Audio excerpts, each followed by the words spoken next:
राजकारण आणि विचारधारेचे कट्टर विरोधक भाजप आणि एमआयएम पक्षांचे नगरसेवक सत्ता समीकरणासाठी अकोट विकास मंचच्या नावावर एकत्र आणण्याचा प्रताप अकोटचे आमदार प्रकाश भारसाकळे यांच्या चांगलाच अंगलट आलाय।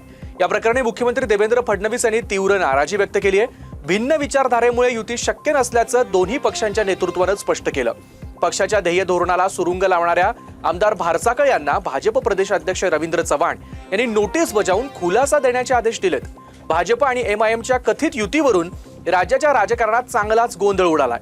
दोन्ही पक्षांच्या नेत्यांची चांगलीच कोंडी झाली आहे। हे सगळं घडवून आणण्यामागे अकोटचे आमदार प्रकाश भारसाकळे असल्याचं समोर आलं। अकोट नगरपालिका निवडणुकीमध्ये नगराध्यक्ष पदावर भाजपच्या माया धुळे विजयी झाल्यात।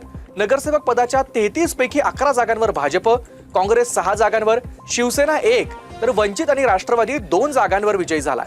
तर एमआयएमच्या 5 जागा आहेत। शिवसेना ठाकरे गटाच्या 2 जागा, राष्ट्रवादी शरद पवार गटाला 1 जागा मिळाली आहे। कुणाकडेही बहुमत नसल्यानं अकोट विकास मंचची स्थापना भाजपनं केली।